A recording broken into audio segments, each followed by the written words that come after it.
Sir नमस्कार। जी नमस्कार sir. Sir क्या शुभ नाम है आपका? मेरा नाम रमेश दास है। रमेश दास जी, कहाँ से आए हैं आप? मैं जोधपुर राजस्थान से हूँ जी सर। सर, संत रामपाल जी महाराज से जुड़े हुए कितना समय हो गया आपको? मुझे जी सर करीबन 4 साल हो गए भगत जी सर। सर, संत रामपाल जी महाराज से नाम दीक्षा लेने से पहले आप क्या भक्ति साधना करते थे? जी मैं देवी दुर्गा और हनुमान जी की खूब भक्ति करता था। और काफ़ी समय तक हनुमान जी की मैंने 12 साल सेवा की उनकी। और काफ़ी सा मैं देवी दुर्गा कुलदेवी थी, उनकी भी काफ़ी भक्ति करता था। और भैरू जी की भी भक्ति करता था। काफ़ी समय तक मैंने उनकी खूब भक्ति की, लेकिन मुझे कोई लाभ नहीं थे। और जैसे चल रहा था वैसे चल रहा था। मैं दारू मीट वगैरह हर चीज़ का मैं आदी था। जो भी वो नौरते के अंदर जो मतलब पूजाएं पाठ वगैरह जो मैंने पीढ़ियों से आ रही थी चल रही थी, वो सारे कार्यक्रम में सारे यथावत संभव जैसे बनता कोशिश वैसे करता था। चाहे घर में चाहे कैसे भी कुछ भी हो, मैं उनकी बस ज़रूर करता था। चाहे बच्चे क्यों नहीं भूखे हो, चाहे कुछ भी हो, वैसे ही करता था। लेकिन मुझे कोई लाभ नहीं था, कुछ भी नहीं था। ना मैं कुछ आगे प्रोग्रेस हो रही थी, कुछ भी नहीं हो रहा था। मैं मतलब धीरे धीरे ऐसे परेशानियों में घिरता गया। ऐसी मेरी समस्याएं आने लगी कि मुझे यानी खाने खाने का मोहताज होने लग गया। फिर मेरी शादी हुई। शादी होने के बाद मैं 3 महीने तक मेरी स्थिति सही रही। फिर उसके बाद में शादी के बाद से मेरे 3 महीने बाद से मेरे एक बच्चा जो मिस भगवती जी के पेट में जा था, उससे वो जब तक पैदा नहीं हुआ, जब तक उसकी परेशानियाँ थी, खूब मेरे पैसे लगे, खूब मेरा कर्जा हुआ। और भगवती जी के ऊपर भी बहुत सारी ऊपर की जो हवाएं वगैरह थी, जो भूत प्रेत का साया थे, वो भी थे। मैं भगवती जी है ऐसे होशवास हो जाते थे कि मतलब वो बच्चे को लेके बाईपास तक मतलब सड़कों पे चली जाती थी। मैं उनको पकड़ पकड़ के भी लेके आता था। कर्जे वाले इधर कर्जे वाले भी मेरे को बहुत परेशान करते थे।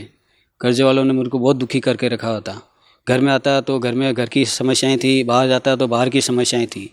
एक से बढ़कर एक समस्याएं थी, कुछ समझ नहीं आता था, ना खाना खा पाता था। ऐसी समस्याएं थी कि फ़ोन ऐसा लगता था जैसे अभी कर्ज वालों का फ़ोन आ जाएगा। मैं कुछ समझ नहीं पा रहा था ये क्या हो रहा है। मैं इतनी भक्ति कर रहा हूँ, देवी देवताओं की इतनी आराधना कर रहा हूँ, हर चीज़ करता हूँ पूरी श्रद्धा से, पूरी लगन से, फिर भी मेरे ऊपर इतनी समस्याएं क्यों आ रही है। हर वक्त मैं यही सोचता था कि ऐसी मेरे में क्या कमी है। और हर बार मैं भगवान को कोसता था, हे भगवान क्या है मेरे में ऐसी क्या कमी है, मुझे कोई रास्ता दिखाओ। तो मेरे को कोई रास्ता नहीं मिल रहा था। सर, संत रामपाल जी महाराज की शरण में कैसे आए आप? जी सर, मैं संत रामपाल जी महाराज की शरण में, मेरे मामा जी थे वो जुड़े हुए थे उनसे। उन्होंने मेरी माता जी को नाम दिलाया था, नाम दीक्षा दिलाया था। फिर उसके बाद में उन्होंने एक पुस्तक लाए, ज्ञान गंगा, जिसमें कबीर साहब जी के दोहे हैं। तो मैं क्या है शुरू से बचपन से कबीर साहब जी के दोहे के बहुत मतलब वो था, बहुत अच्छी तरह मुझे याद थे। पता नहीं परमात्मा के जो पुराने प्राणी हैं, जो इस हिसाब से वो दोहे मेरे को बहुत अच्छी तरह याद थे। तो वो मैंने इन्हें चाव चाव में मतलब बड़ी खुशी से खुश होकर मैंने पढ़े उनको। लेकिन मुझे ये नहीं मालूम था कि उस ज्ञान गंगा पुस्तक के अंदर इतना अमूल्य ज्ञान है जो मतलब किसी का कोई इसका वर्णन नहीं कर सकते। वो मैंने पढ़ा तो मेरे होश उड़ गए। फिर मैंने मेरे घर के अंदर गीता है, गीता से उन चीज़ों को मैंने मिलाया जो संत रामपाल जी महाराज ने उनमें लिखे हुए हैं। उनको मिलाने के बाद मुझे ऐसा महसूस हुआ कि भगत जी ये तो ज्ञान पता नहीं कहाँ था, क्या था, कैसे। मैं तो बस 4-5 दिन के अंदर मैंने सारी ज्ञान गंगा पुस्तक पूरी पढ़ ली। और पूरी पढ़ते ही मैं जल्दी से जल्दी जितना हो सके मैंने ट्रेन में बैठ के मैं संत रामपाल जी महाराज जी के आश्रम पहुंचा। और वहां जाके देखा तो मतलब मेरे को इतना आनंद आया, इतना आनंद आया जिसकी कोई सीमा नहीं। फिर मैं संत रामपाल जी महाराज से मैं मिला, उनसे मैंने आशीर्वाद लिया। तो ऐसा लगा जैसे मेरे पे जितना बोझ था ना 100 मन का, जैसे एक बोरी का बोझ होता है, आशीर्वाद देते ही वो बोझ एकदम से गायब हो गया। मैं कि ये तो वास्तव में चमत्कार है, इससे बड़ा और कोई चमत्कार नहीं हो सकता। सर, संत रामपाल जी महाराज की शरण में जाने से आपको क्या लाभ हुआ? फिर मैंने संत रामपाल जी महाराज से नाम दीक्षा लिया। फिर उसके बाद है ना मेरे घर के अंदर जो मतलब कर्जे वर्जे की जो समस्याएं थी, जी मैंने कर्जे की फिर संत रामपाल जी महाराज जी से प्रार्थना लगाई। तो उन्होंने बोला कि कर्जा उतर जाएगा बेटा। तो फिर उसके बाद मैं घर आया। घर आने के बाद में मैंने न मेरे सर्विस के अंदर भी समस्याएं थी, वो भी धीरे धीरे धीरे धीरे संत रामपाल जी महाराज जी ने ख़त्म की। और उसके उपरांत भगत जी मेरी जो भगवती जी थी, उनके ऊपर जो ऊपर की समस्याएं थी उनको भी नाम दिलाया मैंने 15 दिन बाद में, मेरे नाम दीक्षा से 15 दिन बाद। तो उनके ऊपर भी जो समस्याएं थी वो भी सारी ख़त्म हुई। वो भूत प्रेत की जो भी समस्याएं थी हाथों हाथ ख़त्म हो गई, कोई देर नहीं लगी। और भगवती जी भी सही हो गई। और जो मेरे माता जी है, उन्होंने जो नाम ले रखा था उनके ऊपर भी बहुत सारी समस्याएं थी, रोग थे, वो भी ख़त्म हुए। और मेरी माताजी और मेरी भक्तमती जी के अंदर बीच में झगड़ा भी होता था, वो भी धीरे धीरे ख़त्म होने लग गया, बिल्कुल ज्ञान के आधार से। संत रामपाल जी महाराज ने ऐसी दया बख्शी कि इन्हें मेरे एक दिन 1 लाख रुपया कोई मांगता था मुझसे, उन्होंने 1 लाख रुपया इन्हें ऐसे ही माफ़ कर दिया। मैं तो सोच सोच के मतलब यूँ हो गया कि बताओ कोई कैसे पैसा कैसा छोड़ सकता है। फिर भी है ना, उन्होंने 1 लाख रुपया माफ़ कर दिया। मैं बहुत खुश हुआ। फिर उसके बाद मालिक ने मेरे धीरे धीरे सर्विस के अंदर भी जो समस्याएं थी, वो भी धीरे धीरे सारी समस्याएं मेरी मालिक ने, संत रामपाल जी महाराज जी ने ख़त्म कर दी। और तो मैं क्या लाभ बताऊँ सर जी, मेरे बच्चे जो बीमार रहते थे, घर के अंदर जो मेडिकल का एक तरह से मतलब मेडिकल ही खुला हुआ था। पूरे घर के अंदर दवाएं पड़ी रहती थी। जो बच्चों की जो दवाएं वो कम हो गई बहुत, जैसे 100 में से सिर्फ 10% रह गई हैं। और क्या बताऊं भगत जी, मैं जो 2-3 बार ये फांसी भी लगाने की कोशिश कर चुका था कर्ज से, वो भी मेरी समस्या वो भी मेरी रुकी। और मरने से संत रामपाल जी महाराज ने मुझे कितनी बार बचाया। एक बार तो साक्षात ऐसा लगा जैसे संत रामपाल जी महाराज के रूप में उन्होंने मेरे को दर्शन भी दिए। और भगत सर जी बताऊं तो भगत जी माता जी हैं जो वो आज बहुत स्वस्थ हैं। और प्लस मैं जो मांसाहारी और अन्य विकार मेरे में बहुत थे, उससे पहले मैं संत रामपाल जी महाराज की शरण में आने से पहले मैं बहुत मतलब इतना दुबला पतला था जो शरीर में, आज मेरे शरीर में मैं संत रामपाल जी महाराज की दया से बहुत बढ़िया हूँ। और प्लस उसके उपरांत मैं बहुत ही हष्ट पुष्ट हो गया और बहुत ही एक्टिव हूँ, बहुत स्फूर्ति भी है। और मानसिक मेरी जो परेशानियाँ थी वो भी ख़त्म हो गई, और आर्थिक स्थिति थी वो भी अब सुदृढ़ हो गई है। और तो सर जी मैं क्या बताऊँ आपको, बच्चे जो मेरे 2-3 बच्चे हैं, 3 बच्चे, उनको भी मरने से कितनी बार संत रामपाल जी महाराज ने बचाया।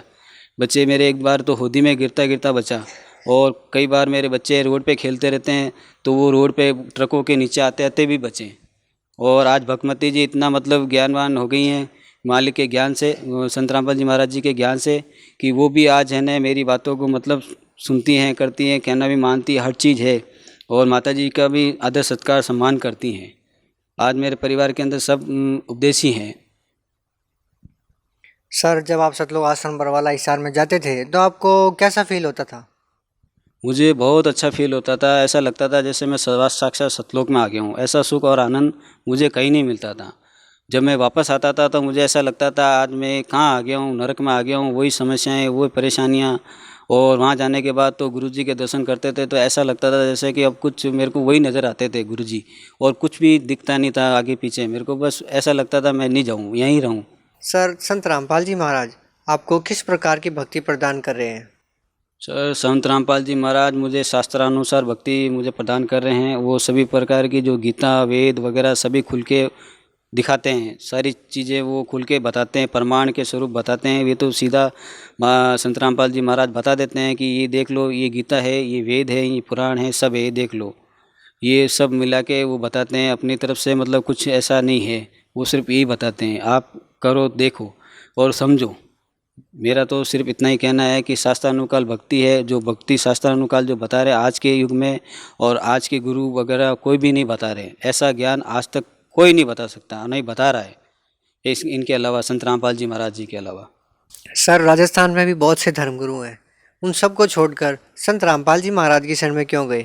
संत रामपाल जी महाराज की शरण में उनके जो ज्ञान है, जो उन्होंने बताया है, वो ज्ञान मेरे को राजस्थान में क्या पूरे हिंदुस्तान में कहीं नज़र नहीं आया। हालांकि मैं भी 10th-12th पास हूँ और मैंने बहुत मतलब इधर उधर सारी चीज़ें पढ़ी है, लेकिन मेरे को जो ज्ञान यहाँ नज़र आया, जो मैंने पढ़ा, वैसा ज्ञान मैंने अभी तक कहीं नहीं देखा। हालांकि मैंने गीता के पूरे 18 अध्याय हैं वो भी पढ़े हैं, उनको भी समझा है, लेकिन मतलब जो ज्ञान जो संत रामपाल जी महाराज ने जिस तरीके से बताया, दीक्षा लेने के बाद जो मेरी बुद्धि खुली, जब मैंने देखा कि वास्तव में ये ज्ञान मैंने हर जगह मिलाया, कहीं नहीं है ऐसा ज्ञान।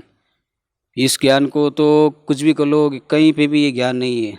सर, बरवाला की घटना के बाद भी संत रामपाल जी महाराज में आपका विश्वास ज्यों का त्यों बना हुआ है, क्या कारण है? जी, बरवाले की घटना बीते हुए 1 साल हो चुका है, लेकिन फिर भी मेरी आस्था वैसे की वैसे ही दृढ़ है। क्योंकि उनमें जो बता रहे हैं, जो उन्होंने पे जो इल्ज़ाम वगैरह लगाए गए हैं, वो सारे निराधार हैं। उनमें कोई वो सबूत वगैरह कुछ भी नहीं है, ये सब गलत है। जो भी इल्ज़ाम उन पे लगाए गए हैं सारे गलत हैं। मैं इन चीज़ों को नहीं मानता, क्योंकि एक पिता कभी भी गलत नहीं हो सकता, चाहे पुत्र चाहे कितना भी गलत हो, पिता कभी भी गलत नहीं हो सकता।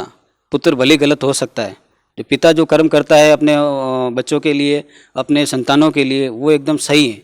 और मैं ये जानता हूँ कि मुझको जो मेरे पिता ने मतलब संत रामपाल जी महाराज ने जो मेरे को ज्ञान दिया है, उस आधार पे जितने भी लगाए हैं वो सारे इल्ज़ाम गलत हैं। सर भगत समाज को क्या संदेश देना चाहते हैं? जी सर जी, मैं भगत समाज को ये संदेश देना चाहता हूँ कि संत रामपाल जी महाराज जी के रूप में परमपिता आए हुए हैं। आप जल्द से जल्द आके अपना नाम शुद्धिकरण कराएं, नाम लें। और ऐसा मौका बार बार नहीं आता। अभी प्राइम टाइम और पीक टाइम दोनों चल रहे हैं। जितनी जल्दी हो सके आप भगत समाज जल्दी से जल्दी आके अपने संत रामपाल जी महाराज जी से नाम लीजिए। ऐसा सु अवसर आपको आज आया है, उसके बाद नहीं मिलने वाला, ना कभी मिलेगा।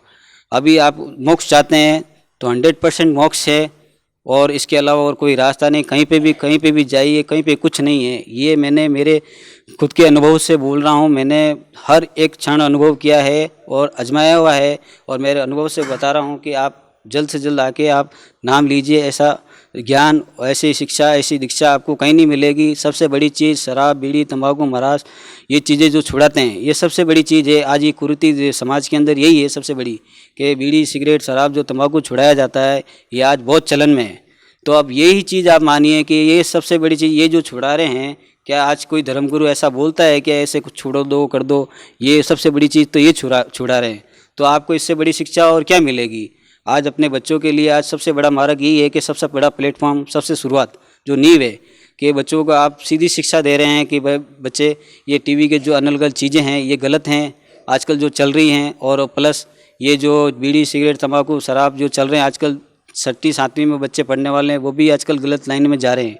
तो सबसे पहली चीज़ तो आपका बच्चा जब शुरुआत से नींव में ही आपके स्टार्टिंग ही सही है, तो फिर आपकी जो आगे वाली है वो भी सही सुधरेगी। अब जब आप ऐसी शिक्षा दे रहे हैं जब संत रामपाल जी महाराज, तो फिर आप बताओ आप कैसे आप कह सकते हो कि ये सही नहीं है? तो मेरा कहना यही है, मैं सही भी भक्त समाज से यही अनुरोध करता हूँ, प्रार्थना करता हूँ, विनती करता हूँ कि आप कैसे करके आके आप नाम लीजिए एक बार, और एक बार देखिए कि क्या चीज़ है। एक बार, और कुछ नहीं तो शास्त्र अनुकाल जो चीज़ें बता रहे हैं, साधना चैनल पे चलता है रोज़ शाम 7:40 से लेके 8:40 तक, उस पर आप देखिए, एक बार कोशिश कीजिए। एक बार मैं तो ये विनती है कि आप एक बार परखिए, जो भी मिला रहे शास्त्र अनुसार वो देखिए। आप गीता देखिए, उनको पढ़िए, बाइबल पढ़िए, उनको मिलाइए। कहीं कोई है तो आप बताइए। ऐसा कुछ भी नहीं, मेरी राय में तो कोई भी किंचित मात्र भी 1% भी शंका नहीं है। तो आप जल्द से जल्द आके संत रामपाल जी महाराज से नाम लीजिए। ऐसा समय दोबारा नहीं मिलेगा आपको। सर बहुत बहुत धन्यवाद आपका। जी सच है।